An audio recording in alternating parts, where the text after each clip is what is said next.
Okay, I'm going to ask a couple more questions and then let you free. I am rolling. Okay. Is it alright to smoke on Canadian television? It's too late now. You already had a sure. Do what you want.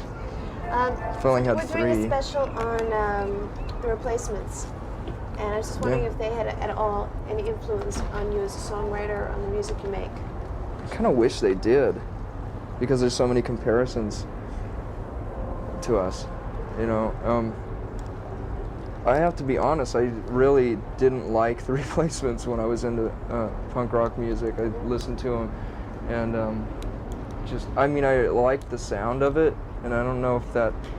I think my appreciation for REM and the Beatles and stuff like that had more to do with it, because I really wasn't aware of Soul Asylum and the Replacements and those bands. I mean, I knew about them, and I actually saw them live and stuff, and I just didn't get it. I didn't like it that much.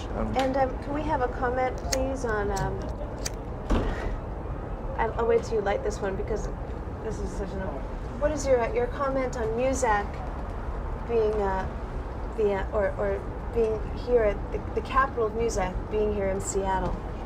Well, it's an obvious thing to happen, you know, something that you'd expect. Oh, I thought you were talking about the Muzak this Muzak record that they put out of Grunge Light. Oh, the Grunge Light. Oh, what do you think of that? It's that great. Girl? Sure, it's an obvious thing to happen, you know. It's the last chapter on the book of grunge. But the Muzak capital. That's where, so this is the place where most Muzak comes from? I didn't even know that. I thought there was just, you know, one station here. Seattle is the capital of Muzak. Thanks for letting me know about that. You thought it was grunge? No. Oh, we were there, but they're not doing your songs. Oh, bummer. They said it was too aggressive? It would make people too excited. Oh, well. We have some pretty songs too. God, that's really a bummer. That upsets me. But I don't know. Muzak, that's pretty neat. But they didn't like the Grunge Light album because the woman sent a copy to them, and Really? they didn't like it because it was too electronic, and they're into using real musicians. Oh yeah, I like that idea better too. Yeah.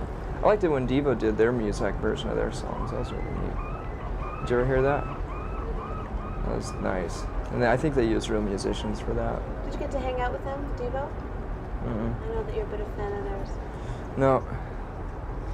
Never met them.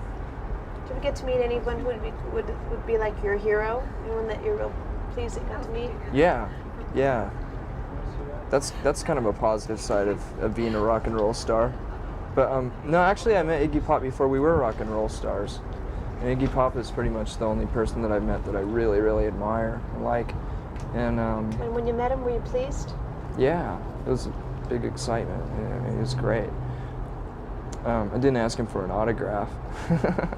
I tried not to bother him the way that I thought that I might be bothered. But I don't know. And then the other person is William Burroughs. I met him, and I actually got to put out a record with him. So. Yeah, tell me about the record that you're doing with William Burroughs.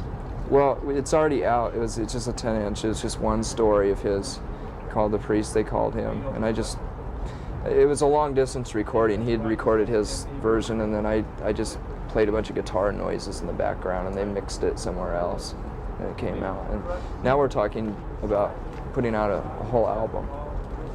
Wow. Yeah. Of him reading his work and you playing guitar underneath? Yeah, I think I'll play a bunch of instruments this time instead of just, you know, fucking off like I did before.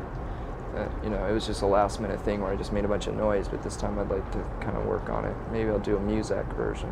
I'm sure William Burroughs would love that, a little bit of Muzak. Let me just make sure I have all my questions asked, and this is one that Tori Amos, did you like the cover of Smothers?